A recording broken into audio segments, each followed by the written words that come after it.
Welcome back, fellow armchair generals. This is Gamer 1745 with my continuing look at Hearts of Iron 4 with the World Ablaze mod, and we're playing as Italy. If you haven't already, please subscribe to the YouTube channel. You can also like the videos. Love to hear your comments you post below. And you can also follow me over on Twitch if you like, so that you can get those live streams when I'm over there. Yeah, Arno gets a sword in the... Yeah, I mean, he can chop you guys up if he really wishes to.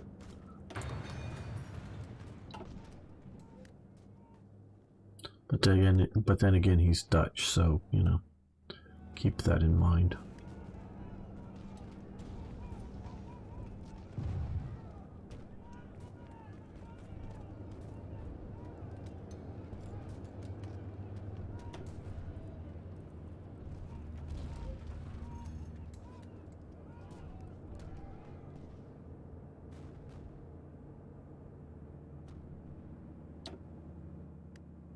Okay, well, these guys are retreating, so let's see.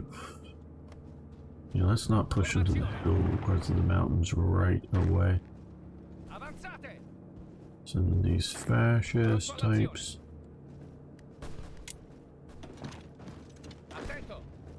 These guys over here can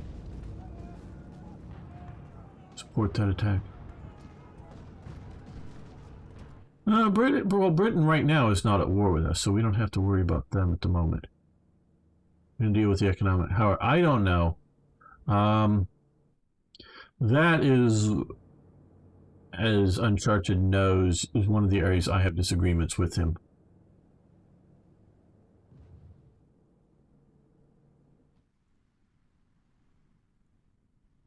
So,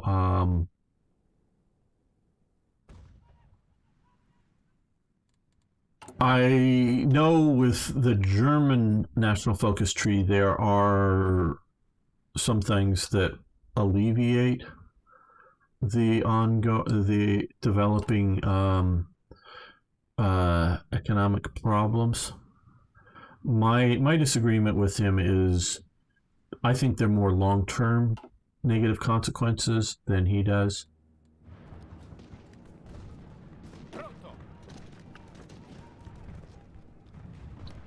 See, I'm hoping to get in here and get some more factories, because hey, this is where we've got their capital.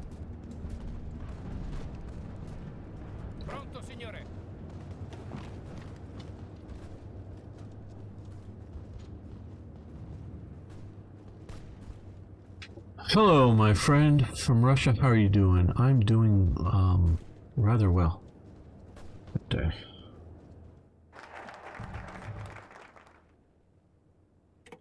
Focusing on rural industrialization. Yeah, I know. We have a disagreement over it. It's fine that we disagree. I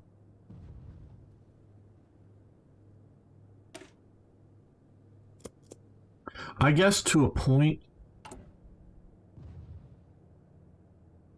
And I know Germany better than I know Italy during this time period.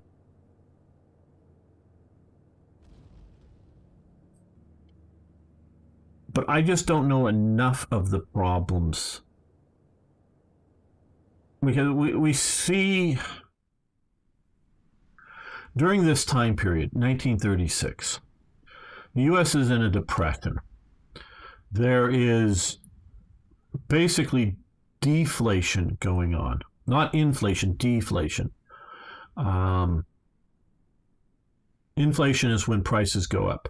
Prices are going down because people are growing, you know, they have an orchard somewhere and no one to buy the fruit, or not enough people to buy the fruit because the people don't have money. And the person who has an orchard, and these orchards, especially things like the fruit economy in America, are often localized, especially back then, and are not as industrialized right now. So you could have an orchard that Oh, you got, 50 trees, 100 trees, whatever. And, a sort of a extended family can handle most of it most of the time on their own, meaning they don't have like a lot of employees. And it may not be their only means of income for it, but, pick the fruit, whether it's apples or, lemons or oranges or whatever, depending geographically where you are or something like that. And then they go, well, hey, somebody buy my fruit. Well, people don't have money to buy the fruit. And they're going, yeah, we worked all these hours to pick this fruit. Well, it's either just going to go rotten, or the wife is going to can some of it, put it in cans or jars to, if it's apples, they can use it to make apple pies later on. And they would do that anyways. But they can't sell it very much. So, well, we'd rather get half of the normal cost for the fruit than not get anything and have it go rotten. So prices fall. There's deflation during the Depression in America for many, many things. People just don't have the money. Okay. Now in Germany, and this is all going on with more and more of a government stimulus economy going on with the New Deal that FDR is doing. And so he's doing the NRA, and it's not the National Rifle Association, it's the National Recovery Act. He's doing it with the, the CCW or CCA. It's, where they're, the government is putting together work crews to do things, build bridges and such. Not there are up here in the mountains behind LA. There's a few bridges, concrete big construction bridges. They're just out in the middle of nowhere, across the valley. There's no roads connecting to either side. Just because they decided that they were going to put a road through here, so we need to build a bridge, and there's maybe a dirt trail to these things. They never built the road; they built the bridge. This was all part of the before World War II's situation going on with the New Deal, and they built some of these bridges, and they're not too huge, but they're significantly big, that connect no roads to nowhere across a canyon, that there's no roads even leading up to them. They're maybe down sort of in the bottom, and there's a trail to sort of get the supplies up to where they built this bridge that was someone surveyed originally to make not an Autobahn style highway, but sort of a one lane each way, because these are like one lane each way kind of bridges, roads that they would call highways, yes, but they're not like what we call sort of a modern freeway or the Autobahn or whatever, but continuous roads going through that never got built.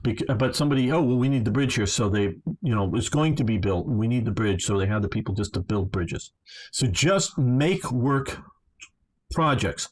And if you look at where some of these roads, I guess we're supposed to go, there's nothing to go there. Not even mining things. And it's sort of really weird and spooky as why they're out in the middle of nowhere. Because you get up into these parts, not down, this is LA proper, but in LA County or some of the counties out there, there's these sort of abandoned bridges. And there's just maybe 5 or 6 of them that never connected to things. And there's that kind of stuff going on during this time period. And Tennessee Valley Authority, where they build hundreds of dams in Tennessee. And these are not things like, at the time, I think the biggest dam in the world, Boulder Dam here, Hoover Dam. It's actually sort of have both those names at the same time. It's the Hoover Dam, but it's the Boulder, Colorado River, whatever, but it's called by both names. That's also going on at this time, but this is a big, huge, massive dam. These are smaller dams, but are all set up to do local electrification, have electricity going on in Tennessee Valley Authority. I think it does maybe go a little bit out of Tennessee state, but it's EVA. This is all going on as a government works project to create a lot of electrical power spread around. The idea is it to be cheap and that it's water driven, this area doesn't freeze over in the winter, so it can have, if you do the dams and the lakes right, they will flow all year round and generate electricity all year round without having to burn coal, without, doing a lot of other expenses, just sort of maintain the machinery, and you keep that going. Now, this is all going on during a depression in America. This is not basically 1940 when we're starting to ramp up, the U.S., say we, but the U.S. is starting to ramp up for selling arms to the European war that has started. That is different. That only really starts getting the U.S. out of its depression in 1940. And okay, so you have all this problem. And the reason is the Great Depression is because of government interference with what is going on with lots of regulations, is why it becomes, not why it happens, but why it becomes such a Great Depression. But that is not what Uncharted talks about. Okay, so Institute of Industrial Reclamation fixes. Very good.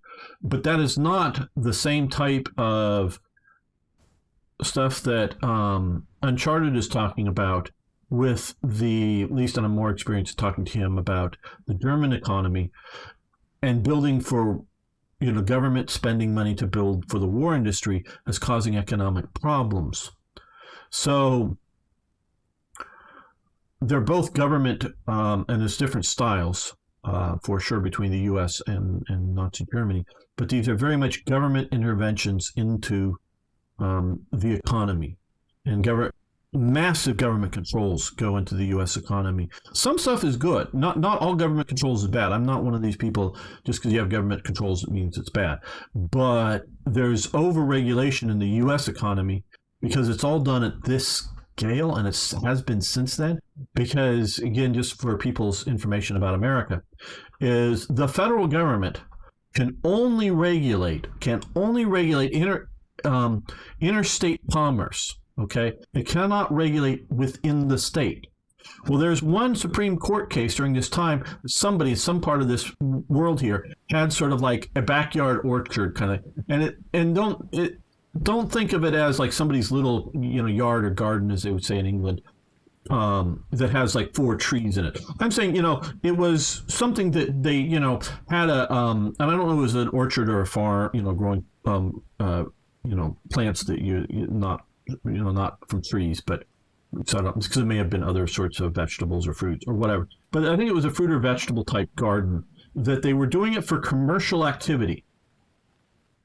And FDR's regulators came in to regulate this thing. And it goes to a court case, and it gets all the way to the Supreme Court. And I think it's maybe the FDA, the Food and Drug Administration or something, that is trying to regulate this. And they're saying, well, it is possible. Let's just say this is in outside of Pittsburgh. It is possible that the produce made in this small sort of single family thing here, it is possible that this might get bought by somebody, and it might be sent to the state next door. It is possible. So we get to regulate it. Now, the Constitution of the United States of America, and I'm getting on politics here, says that the federal government can only, and is the person who regulates interstate commerce, so that Pennsylvania cannot put tariffs on goods coming from Maryland, meaning they can't make it harder for Maryland goods to be sold in Pennsylvania than Pennsylvanian good. They can't, do this stuff. And the interstate commerce is regulated by the federal government. Well, it is possible that this small family garden thing, it's not some big industry thing, this small family operation, that it is possible that some of this fruit might get sold commercially out of the state after whoever this farmer sells it. Because this farmer is like maybe selling it to a local grocery store chain or something like that. So there used to be a lot of these kind of things. Or to a single grocery store or 2 or 3 independent grocery stores or whatever like this. Well, it's possible that grocery store buyer might sell it on to somebody else. So we get to regulate it. Well, this goes to the Supreme Court, and the Supreme Court under FDR accept that. So ever since then, basically all commerce even if it only happens within one state, is regulated by the federal government since then. And you know what? Rules and regulations for this part of the United States and how you do things that make a lot of sense and made by farmers and agricultural people who know this part well. The rules and regulations up here also apply to rules and regulations out here in the desert. That maybe the opposite is what should be done according to the rules and regulations. And so just because it works and makes sense here doesn't mean it makes sense here. And whether that's how much you can or the opposite, maybe it, this may not have good ground soil here, so you can over farm it and make it go bad, or make sure it's probably some of the better places here, because we have the Dust Bowl that comes in. It's farming techniques that are good for either places like back here or good for in Britain, say, or France, which gets a lot more rain and a lot more situations. They've been using it for a few generations out here, and it creates the Dust Bowl, and it just goes all to hell. And because this is a different agricultural environment out here on the Great Plains. Good agriculture out here, but different. You need to do different techniques and need to set things up differently. So if you do regulations for here and you apply them to here, it's the wrong thing. But that's how our government works, and it's worked ever since FDR this way. And where it should be state by state regulations, they do it on a national basis. I know this is sort of my rant about that, sorry, but okay. So, and just to put it in a nutshell, and he can of course correct. You did change your approach. For example, the Autobahn helps the economy. Okay, yes, and before it made it worse. And I do appreciate that, Uncharted, and that you're changing things and you're taking stuff into advantage. And I agree that Keynesian economics, priming the pump, dumping, building munitions, having the government spend money building tanks. Well, tanks don't once you have them, don't really serve any economic purpose. Where building a truck probably will, make the nation a better economic situation. But so military Keynesianism over the long period does have a lot of negative effects. Now, of course, there's worse negative effects, as in losing a war and being conquered by somebody. That's worse than the negative effect of Keynesian economics. Because well into the 1960s is when you have, in America, you have President Kennedy, reducing down, because they keep on super high taxes in the United States for the richer people particularly, and richer corporations, to pay off war debt of World War II. And it's only the Kennedy administration that really starts lowering taxes back down post-World War II. In serious, meaningful effects. And that's in the 1960s. So, and that is just because the U.S. wasn't bombed. The U.S. doesn't have to, we need money to rebuild our bridges like Germany or Britain may have had to do because they all got blown up. No, there's none of that going on in America. So the money is basically to pay back the war bonds and other elements, and probably more than I know, but it's basically, of course, America is untouched by damages from the war, and it's not. And yeah, some of it I'm sure is paying for the VA and helping wounded soldiers afterwards, and there's some of that going on there. But most of it is just simply paying off the debt of the war, as well as paying for the Marshall Plan to help bail out Europe and other things that are going on. And yeah, that has negative economic consequences. I don't agree. It's just sort of the time frame scale is where my disagreement, and the effects of it. We have some dams, probably not the exact dams in Tennessee. Okay, well, let me read up the great book about factories in the Stalingrad area. Okay. Yeah. UK disbanded most of its Navy post-war. Absolutely Uncharted, because it couldn't. Yeah, War Sprite couldn't afford to maintain it. I mean, Britain basically goes bankrupt in World War I, but holds its empire together just enough. And had World War II not happened, might well eventually, just with modern weapons and explosive filtering into guerrilla movements in India, makes India unholdable long term as a unified group. They might have been able to hold out outposts. The idea of like Hong Kong's and Singapore's of India, that the local people go, yeah, hey, this British rule is better than this other sort of Indian rule. We'll stick with these guys and help you root out. Britain could have maintained its empire longer, and definitely could have maintained parts of its African empire in places like Singapore and Hong Kong much better had World War II not happened. But it's basically bankrupt in World War I, and World War II just puts the nail in the idea of a centralized empire for Britain. U.S. fought Japan in Alaska. Yeah, as well as... Oh, well, no, actually, no, they did not fight in Alaska. Japan invaded a couple of these islands up here.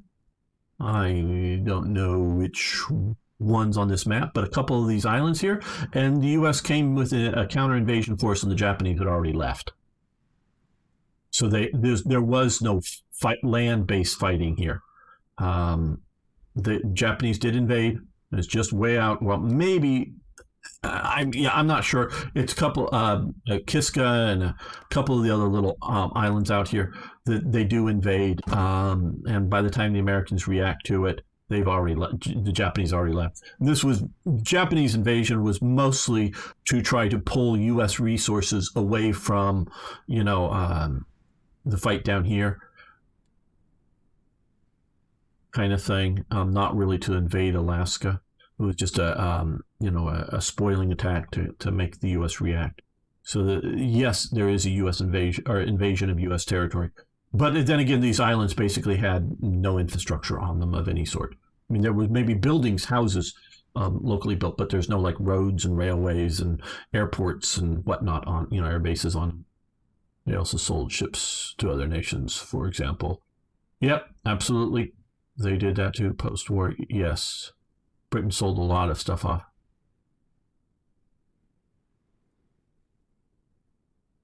Well, probably. Well,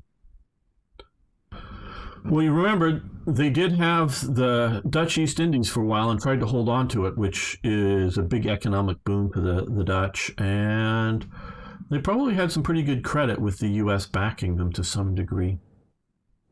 And they probably weren't that expensive. They might have bought them for what it was essentially scrap prices.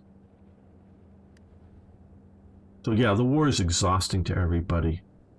So yeah, I guess to put it simply is, Uncharted and I just sort of disagree on how quickly or how much the economic damage was being done in the time frame of the game, not so much on whether there should or couldn't be economic damage to nations for doing these things.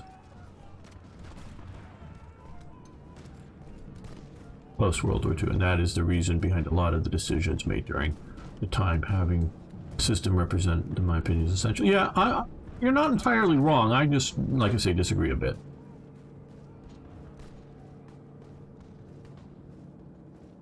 Alaska wasn't as... Oh, absolutely not. You're right. Alaska and Hawaii were not states. They were territories at the time.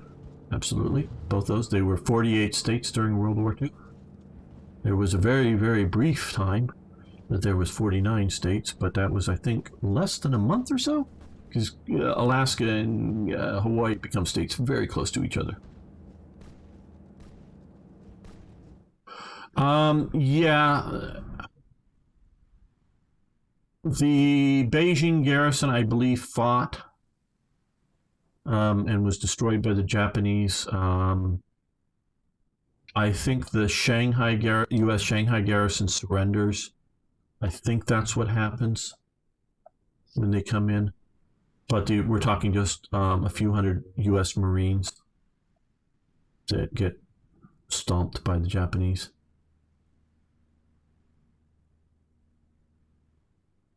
Yeah, and I get you. I get you the idea of the snowballing. I really do.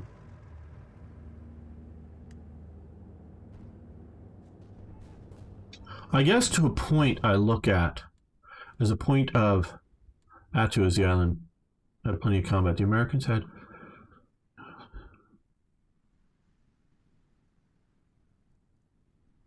Hello, Patchwork Pictures. I'm going to believe you on it. I thought there wasn't any operations. Maybe it was some other of the island, because there were several islands. One of them I know the Americans showed up and the Japanese had gone. Okay, I'll believe you. Because you're looking at facts and I'm not. I'm just trying to go off of memory, and as I say, I always look stuff up because I'm just going out of memory and not looking up stuff, and I'm sure I get things wrong. Okay, it's Attu. Maybe it's Kiska or whatever is the one that the U.S. showed up and there wasn't anybody there. Because I know one of them, the U.S. brings a counter-invasion force and finds the island abandoned. I know that happens in at least one case. I'm pretty damn sure. But yeah, okay, I'll believe you. I'm not going to argue with somebody who's able to pull up facts and figures because you've looked it up. So yeah, okay, so there was some action out on an Alaskan island up here, but obviously rather minor in the whole thing. Yeah, Kiska, I think that's it. That is just showed up afterwards. They had left. Maybe that I thought was the only one. And so I guess get back to, I read Albert Speer's book, Inside the Third Reich, when I was a late teenager. I haven't reread it really since. I've read bits and pieces out of it since. But I look at the German economy and what they were able to do under Speer. Now, some of that is Speer's doing. Some of it is just simply moving to total war, which they hadn't. Speer comes into, Todt dies in a plane crash, and Speer is promoted into Todt's place, just as Todt was sort of given the orders to go for total war. Just another little bit of history lesson. We're doing a lot of stuff because this is the live chat. Hitler's really worried about support from the German people for the war. So when they go to war for Poland, which is supposed to be just a war against Poland, they don't go into, they keep the civilian economy running. There is rationing, but they keep the civilian economy running. But of course, going into Poland triggers the war with, the French and the British. But they still keep the civilian economy running, though it's cut back. And so I look at the German production then, and it is only, and then it's one winter, and then that spring you get the collapse of France. Yeah, I know it lasts sort of into summer, but it's sort of the spring it collapses. And so, hey, most of the war is over. We've got Paris. Totenkopf's division is all the way down to the Spanish border down here. We've won. We weren't able to do this in World War I. Yeah. They're still bombing over London, and the British once in a while fly some bombers over some of us and bomb part of a city. And yeah, there's submarines out in the Atlantic. And yeah, that Mussolini guy, he's fighting off in North Africa. Way the hell off in North Africa. But hey, the war is mostly over. They continue the civilian economy. The Germans do. They actually stop production on things like tanks because the war's mostly over, and German industry and the German military at certain levels think the war is mostly over, and yeah, we've got to get ready for the next war. It's going to be a while, so we don't need these old outdated tank models. We're going to build 2.0 tanks, so we don't need to continue to produce Panzer IIs. We don't need to produce these old Panzer IIIs. We don't need to produce these Panzer IVs. So they actually stop some of that production, not necessarily all of those models. But they actually stopped production on some of these models because no, cancel the orders, stop, no more. We don't need any more of these things. We're good. We're gonna figure out for the next war in 5 or 10 years what our new tanks are going to be. Now, of course, Hitler can't tell all these people, yeah, in 3 months or 6 months or whatever it's going to be, because it takes a while to sort of wind some of this down. We're invading the Soviet Union and kicking off another major war, because if he tells everybody, it gets leaked out. So they actually cut back on some of the military production late 1940, early 1941. boom, kick off the invasion of Barbarossa. Hitler and the top crew think it's just going to be kicking in the door and the house of cards is going to collapse. And for a while, it looks like that. Because as, German troops move into the Ukraine, as German troops move into the Baltics, even as German troops move through here, they're truly cheered in the streets, but particularly in the Baltics and the Ukraine. The Ukrainians, of course, will be the ones that most come to regret that, but they're cheered, the liberators from evil oppressive Stalin. And yeah, we might end up being under German rule, but it's not going to be any worse than Soviet rule, or even probably not any worse than Tsarist rule. We'll just have, new overlords, because it doesn't really matter whether our capital's in Moscow or Berlin. They're thinking. And so it looks like it's going to collapse. It isn't until that winter that the Germans realize they need to go to total war. The winter of 41 to 42, that sort of winter. That's when, sorry if I'm getting any of these dates wrong, but that's when Todt is already made armaments minister at that point, because before he had just been sort of construction minister, building highways, building the West Wall.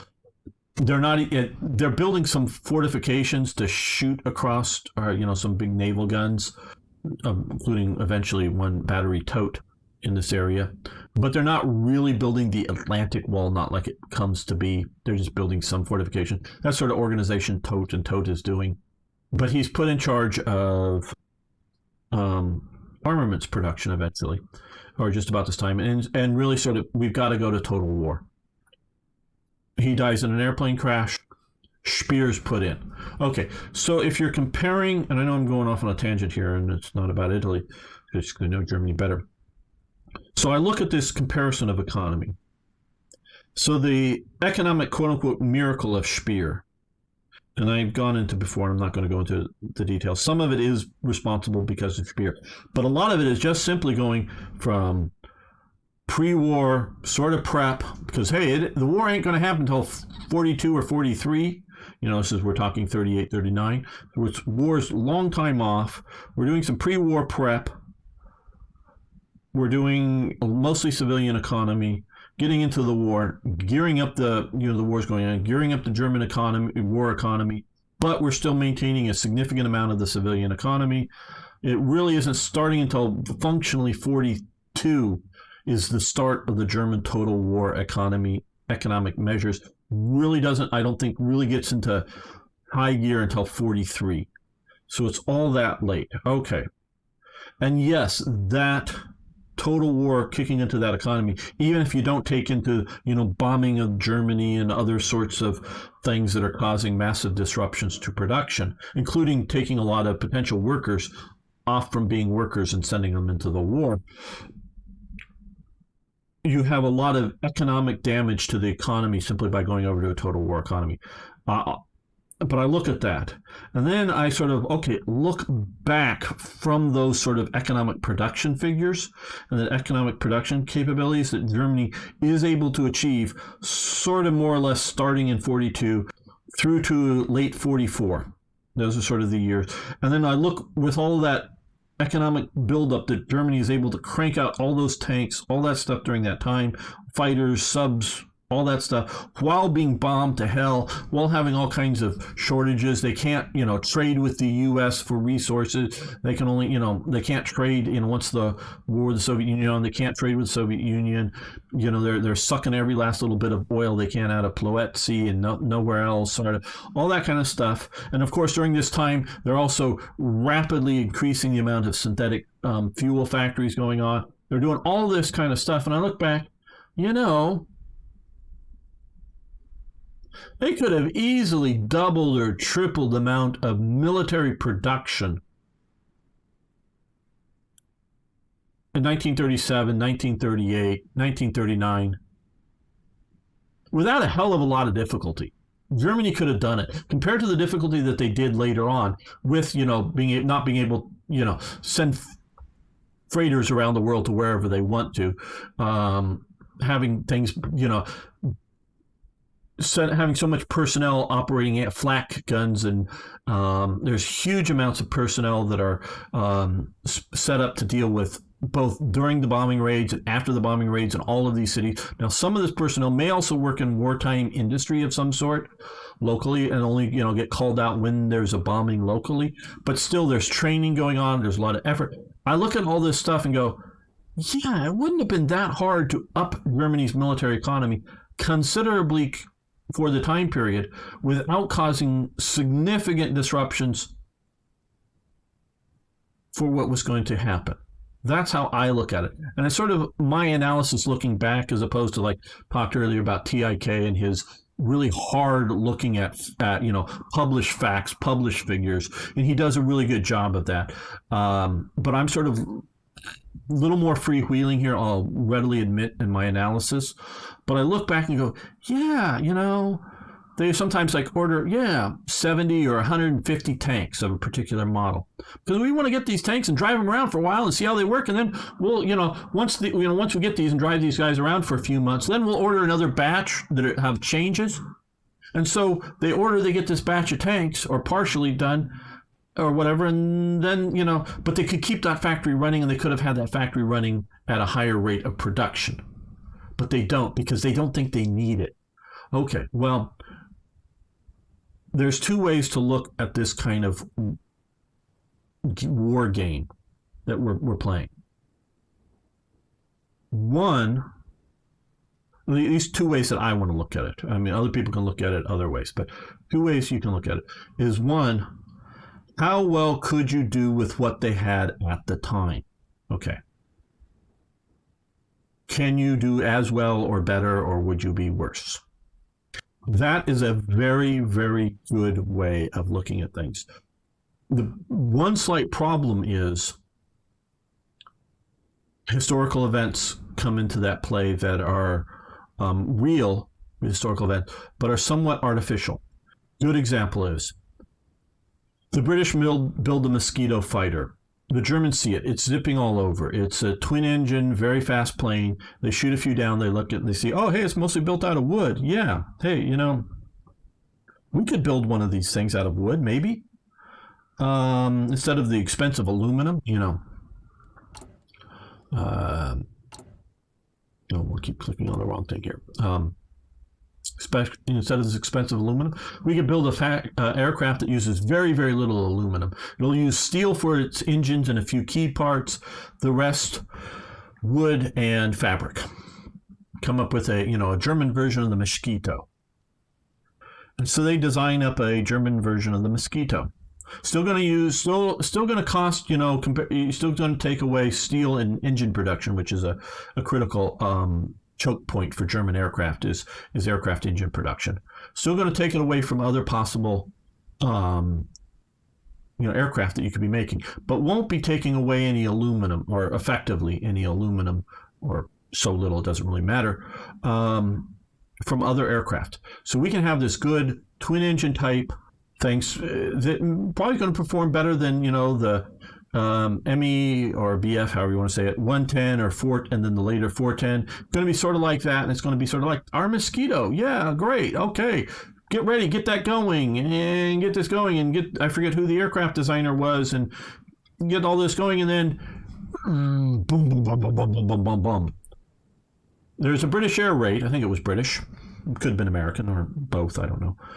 And they blow the factory up. The main guy who's designing it, and who designed or made the glue formula to glue the wood together, because you got to be able to glue the wood together to be able to make this, dies in that air raid. Oh, and the only known formula to how to make this glue that works, that can hold this aircraft, glue these wood parts together, because it's sort of like making a plywood kind of glue, but strong enough to hold this thing together. The only known copy of that formula is in that factory that just got blown up and is destroyed in the air raid. So there, poof, goes the German Mosquito. Now, I think they flew a few test ones. I don't really know how, if we have even good data, how well it performed, would have been as good as the British Mosquito or not. But that's just gone. Okay. How do you do that in a war game? Do you just say, oh, Germany doesn't get its Mosquito? because they wanted to, but that bombing happened. Well, what if in your war game had you invaded and taken Britain? What if you had better radar or whatever to shoot enough of the airplanes down and they don't bomb that factory? Or what if you insist upon you have the Gestapo or Luftwaffe guy, Goering's guys come and knock on the door 10 days earlier. Yeah, make a copy of all of your plans for this airplane, which includes the glue formula. We're going to take this and take it back to Berlin just for the archives and the Luftministerium, the Luftwaffe ministry. We just want a copy of all that. Had they done that? And then boom, oh, okay, damn, we lost that factory. Well, good, we got all the stuff here, get it going in another factory. How do you play this what if? If you're just going to play with just the aircraft production that Germany had, just the tank production the aircraft Germany had. And this you find in games like Gary Grigsby's War in the East or something like that, that is just comes available, what is available for World War II. And so you might end up having more panzer divisions at some time than Germany did have, because maybe they don't get destroyed in Stalingrad or something like that. That you don't make some of the mistakes, so you don't have some of the destruction that you have. Okay, that's one way to do war game design. It's a good way to do war game design.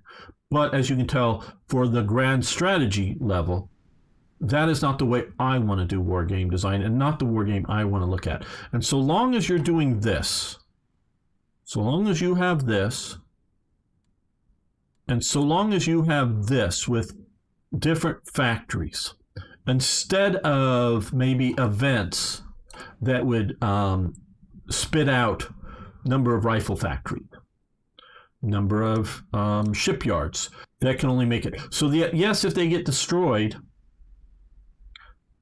bombed, whatever, it reduces production, but otherwise you can only produce as many, rifles as they could possibly produce from the factories they had on hand. But once you add in the idea that I get to choose what to build, I get to choose in equipment, and I get to choose here, then we need to have reasonable, and I'm not saying it's more of a degree than a hard disagreement that I have with Uncharted here.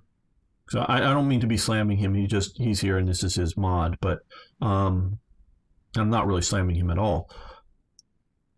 But so I look back and now see, I don't know Italy as well. I can't make these like I'm sort of making the judgments on Germany about the situation.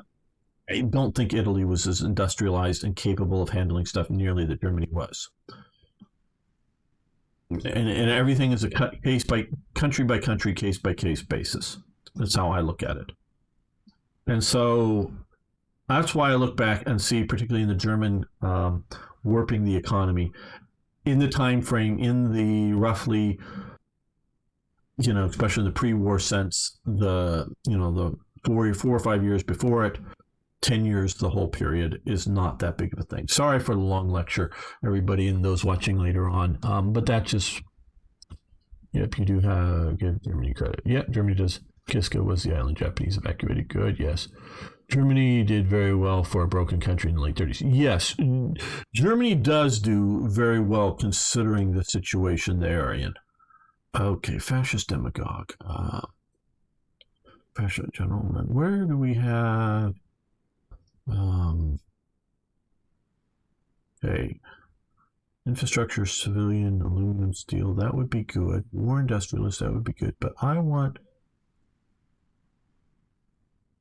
because we don't have somebody's going to push up more.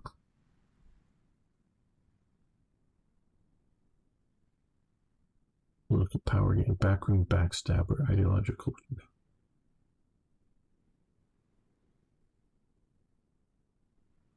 Like I say, each of these countries are different. They're armaments factory, okay. Civilian and military, but that's good.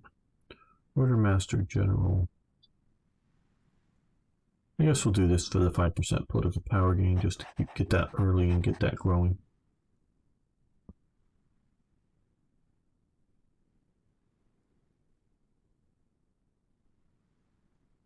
calculate possible designs and do a prototype mechanism for specific companies might be cool if developed properly. Yeah,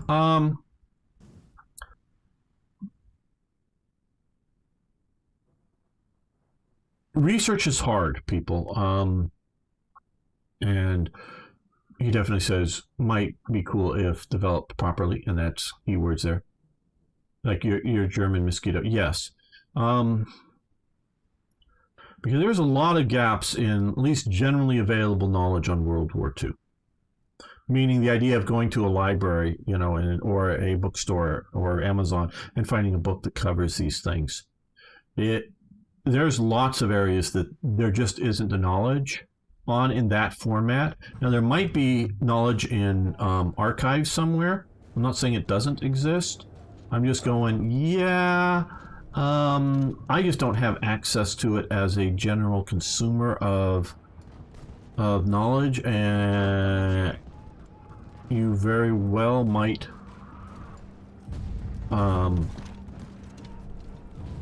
exist in some archive somewhere, and that's again where like TIK and Military History Visualized, I know, also does a very good job at that, of going through the German archives and finding stuff. So it's not that it doesn't exist necessarily, though I do know, especially in Germany's case, lots and lots of stuff are destroyed in bombing raids. Lots and lots of stuff are burnt by the Germans, burning documents at the end of the war. And the Soviets taking a bunch of stuff, and maybe even the U.S. that may have stuff that they haven't publicly put out there. I don't know if there's much of the stuff, and it just either is still classified or just nobody knows where it is, just because, hey, nobody cares enough to figure the thing out. And so there's a lot. E-Series tanks, yeah. Now, when you're talking a little more the E-Series tanks, I do believe they actually made a few prototypes of the German Mosquito. You can correct me either now or later if I'm wrong on that. Where the E-Series are, there's some little work done, but there's not like a completed tank to the best of my recollection of an E-Series tank. More of a design concept thing than a actual.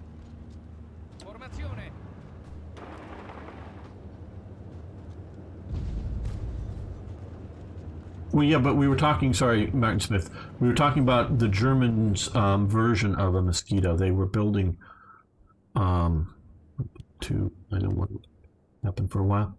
No, we got to do more steel. The Germans made a copy kind of thing.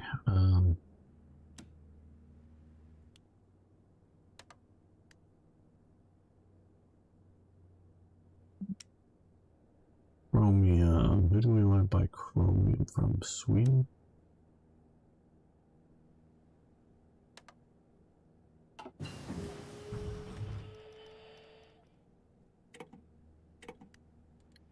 Okay, that will definitely help us, because now we can do this, and now we can do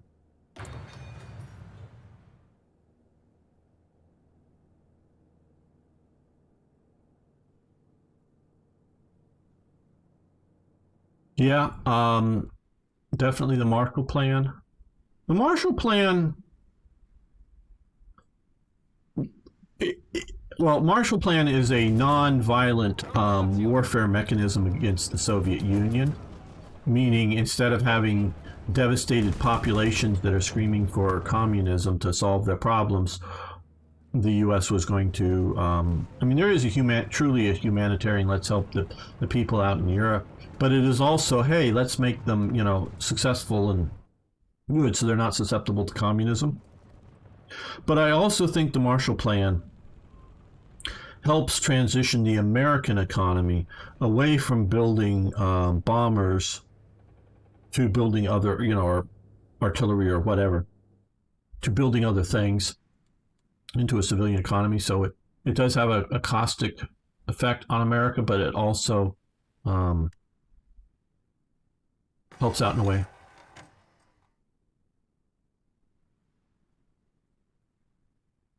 Thank you, Arno, again. Events like that during the game. Yeah, it's hard. And so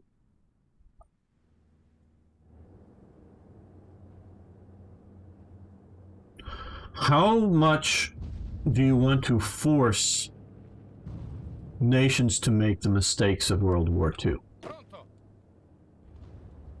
And that isn't as easy as it seems. Because, and I haven't gotten into this, but let's come up. I want to make sure we grab a more standard Italian division here. Okay, this I think is, well, this is one of their, what is this here? Okay, light infantry, Division D, 14 in Livorno. I think, is that like a standard infantry division for Italy? Yes, okay, so this is their standard division here, I guess is what they're saying. Again, I sort of hate doing this coming off of memory.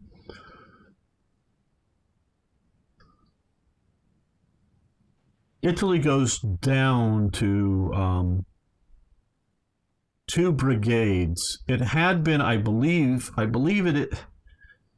oh boy.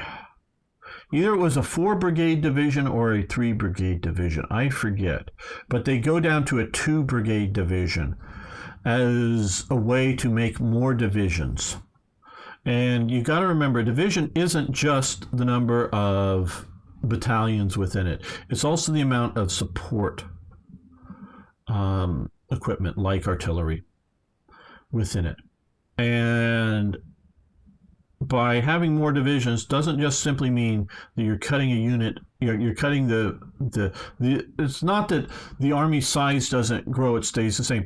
It actually, if you can fully equip the divisions, and you have more divisions but fewer infantry battalions, but if, and again if, because I know it's not the case, but if you have the equal number of artillery in it. So you go to fewer of these, but equal of these. By having double the number of divisions, you have a lot more artillery. And they also thought that this would be more flexible, because I think this is the later style that happens, or maybe it's happened by 36. But Italy finds out that this 2-brigade style, if you will, of division is too weak to sustain combat for a long time. Meaning it's going to, whether it's combat casualties or just simply getting tired in fighting, it's too weak. So eventually they stick on some fascist battalions into the 2-brigade divisions to sort of bring back up the overall infantry strength within them. And it's also sort of a loyalty thing. The fascist units were thought to be more loyal to the fascists than the royalist army. So they add back in. So how much do you want to force players to make bad decisions in your game? I don't know about that. And that is a key element. Do you want your players to be playing with the Africa Corps and the Italian Expeditionary Army, as it was in theory, sent down here? Now, of course, both the Africa Corps and the Italians were losing units or parts of units to submarine attacks. Well, the troops were drowned in the water, or the troops might be rescued, but all their trucks and tanks and artillery would end up at the bottom of the Mediterranean. So they were losing equipment. So what was sent and what actually got there are 2 different things. But even if you just want them to play, you just want that sort of Italian, or do you want to go, hey, well, I'm a smart Italian player. Let's do this or that better. But still within the realms of Italian, because like I say, they changed the numbers of battalions, so it's not something that the Italians didn't consider, and that it was one way, they changed it to another way, and then they changed it to a third way. Again, some of my details are rough here, I know, because I didn't read up on this just beforehand. Some of the stuff I've read years and years ago now, but they're shifting back and forth. So how much do you want to force the player to make decisions that are not the best? That's a tough question in war game design. economics of the Marshall Plan spent on European countries was spent buying U.S. goods. Yeah, exactly. And paying back war loans benefited the U.S. very much so. And it's shifting the U.S. economy away from war production, making bullets and rifles, to making bullets and rifles for civilian guns or whatever it is that they're selling to the Europeans. Hello, Elite Sniper. How you doing? About the Type Heavy MG. The Italian. Yeah, the Italian machine guns were bad.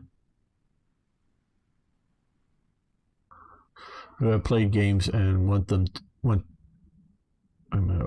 games and they want to explore history. Yeah, I want to explore history, but again, I want to explore history within the realms of probability or plausibility, not, well, what if Martians landed? Or some, well, what if Hitler was a nice guy? Or what if Hitler liked Jews and had all the Jewish scientists working for him? Well, obviously that's not, the realities of the time period at all.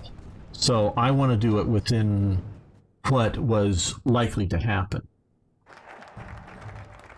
Develop the heel. Okay. So we've got this, which is developing the heel of the Italian boot. Okay, so this will help us with our industry. So I guess 35 days.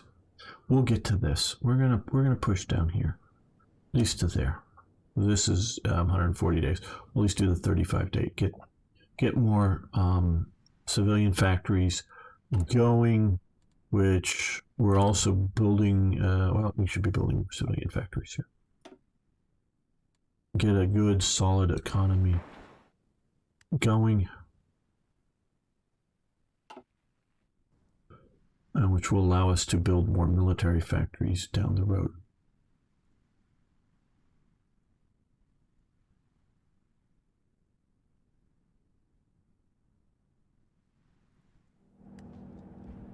Unfortunately, I think base game Hoi 4 is more in doing the silly stuff. What if Germany, not Hitler, but what if Germany was the nice guy Germany and they had, the Kaiser back in power or other BS?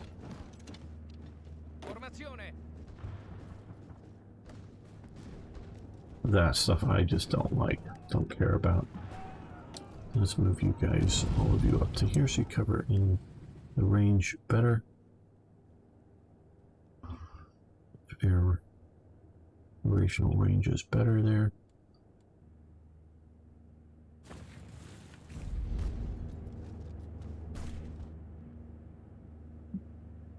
Come on, Italy, you should have fallen by now. I mean, Ethiopia.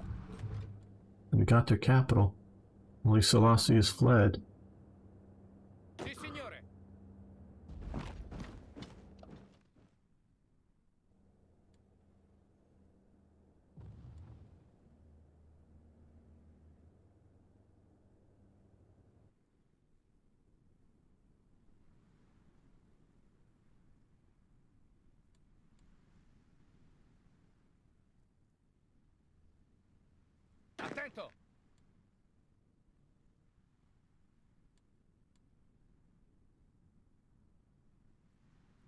Yes, that was one of the things, or the one thing that I can point to, that Italy, the Beretta machine guns might not have been the best submachine guns of World War II. Now, they might have been.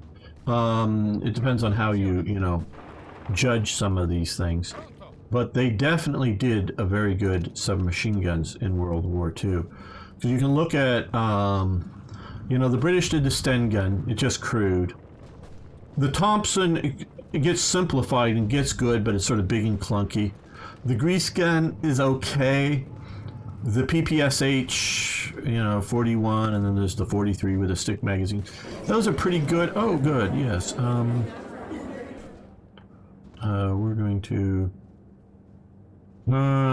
take all states. I'm not puppeting this. Intern. I don't like this. I like parts of Iron 3 with sort of decisions to end these games properly. Okay, so we're going to need some time in rebuilding some of this industry, deal with repressive forces and whatnot. But I think we're going to end this episode here. I want to thank you all for watching. Thanks for liking the videos. If you haven't already, please subscribe to the channel. See you next time for more, yes, even more Hearts of